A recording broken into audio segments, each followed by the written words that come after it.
FDNY. With me is the First Deputy Commissioner, Robert Turner, and also the Manhattan Borough Commander, Roger Sackowitz. At 6:42 tonight, we received telephone alarms for a fire at the location behind us, which was a garden nursery center. We were on the scene within 4 minutes, and we encountered heavy fire conditions that you see behind us.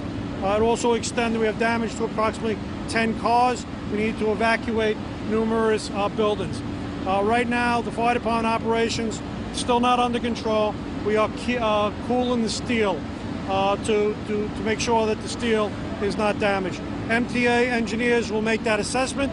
At the present time, all the train traffic on Metro North going in and out of this location is shut down. Further information will be coming from MTA on service requirements, but we still have to extinguish this fire. So there is still some concerns about it. Chief, it'll be a long time before they can even get up there to examine the tracks, right? Well, we've already examined on top. Everything seems to be all right. At 9 o'clock, we're going to shut down all these the water lines and let the MTA engineers assess the steel. Hopefully, then we'll be able to get in there to extinguish this fire, investigate this fire, and work to restore service. What about the cause? What about the cause?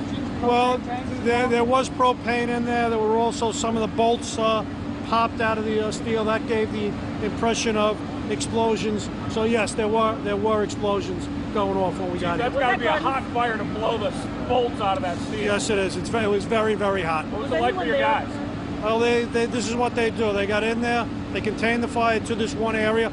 Hopefully, we contain the damage and we can get people back onto the railroad. Anybody inside at the time? They said if gasoline was being produced below. We don't. The fire is under investigation by our fire marshals.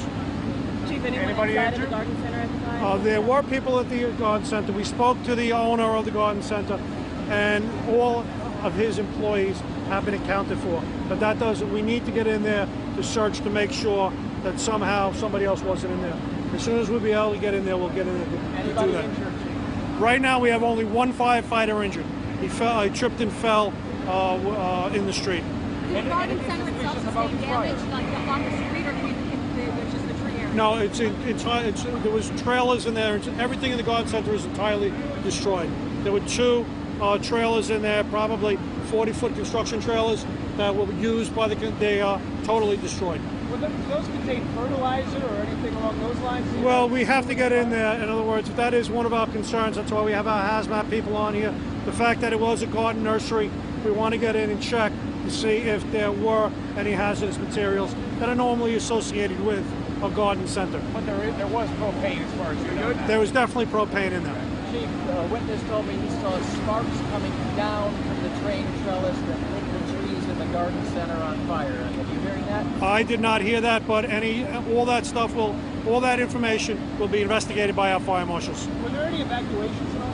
Yes, we evacuated. There were numerous evacuations.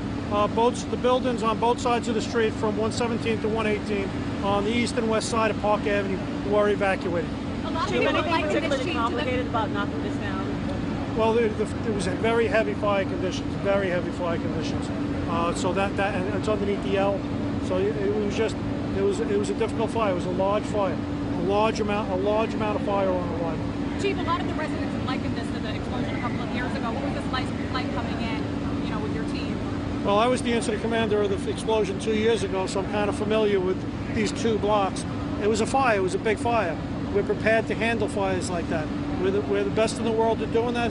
Our people are well trained, we're well equipped, well led, and we can handle these situations. Chief, in your experience, is this kind of fire burn hot enough to cause structural damage to the L?